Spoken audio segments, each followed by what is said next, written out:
বিজেপির ভাত খাওয়ার থেকে।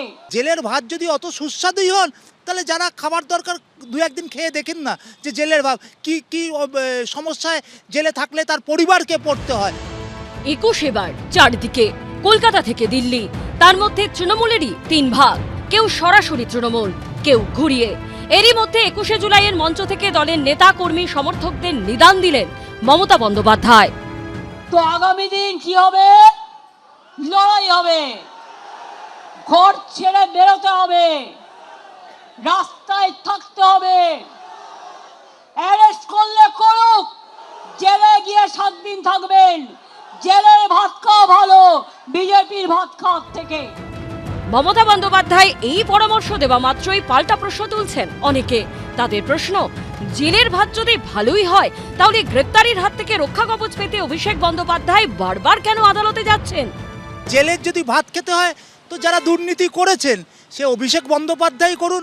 শুনেছি নাকি তার 400 তার মামলা রয়েছে, মামলা লড়ার দরকার নেই, জেলে গিয়ে বসে ভাত খান। জেলের ভাত যদি অত সুস্বাদুই হন, তাহলে যারা খাবার দরকার দু একদিন খেয়ে দেখেন না যে জেলের ভাত কি কি সমস্যায় জেলে থাকলে তার পরিবারকে পড়তে হয়। জেল যাওয়া নিয়ে মমতা বন্দ্যোপাধ্যায় যখন বার্তা দিচ্ছেন, তখন পাল্টা প্রশ্ন ধেয়ে আসছে। মনে রাখবেন, জেলে গেলে অসম্মানিত হবেন না। জেলে গেলে আপনাকে মালা পরিয়ে কর্মীরা আপনাদের নিয়ে আসবে সসম্মানে, এবং তাদের কথা আমরা স্বর্ণাক্ষরে লিখে রাখবো। আজকে নিজের ঘরটা আমার মনে হয় দেখলে একটু ভালো হতো। নিজের ভাইপোর এত কেস, সেইটা মনে হয় দেখে আমার মনে হয় সমালোচনা করা ভালো, অন্যটা না দেখে। আগে প্রত্যেকটা ক্ষেত্রে উনি নিজের পরিবারের কথা ভেবেছেন। উনি কিন্তু নিজের রক্ত, নিজের পরিবারকে বাঁচাতে গেছিলেন। ভাইপোর বাড়িতে কেন নোটিশ গেছে সেই কারণেও কিন্তু এই দেখুন, আমি একটা কর্মী হিসেবে আমাকে সেখানে কিন্তু ঠেলে দিচ্ছিল। ডিজে হুঁশিয়ারি মামলায় রক্ষা কবচ চেয়ে আগেই আদালতের দ্বারস্থ হয়েছেন অভিষেক বন্দ্যোপাধ্যায়। সেই রক্ষা কবচের মেয়াদ 30শে সেপ্টেম্বর পর্যন্ত বাড়িয়েছে কলকাতা হাইকোর্ট। অর্ণব মুখোপাধ্যায়, সমীরণ পাল ও সুকান্ত মুখোপাধ্যায়ের রিপোর্ট, এবিপি আনন্দ। এবিপি আনন্দ, এগিয়ে থাকে, এগিয়ে রাখে।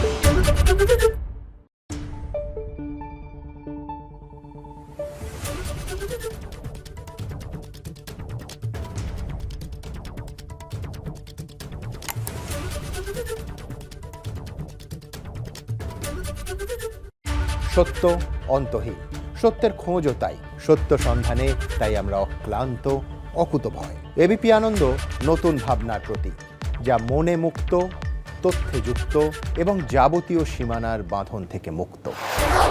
সীমা না শব্দটির মধ্যে লুকিয়ে আছে মানা শব্দটি, যেন চোখ রাঙানি এক অদৃশ্য বেড়াজাল, যা আটকে রাখে আমাদের এক ছোট্ট গণ্ডির মধ্যে।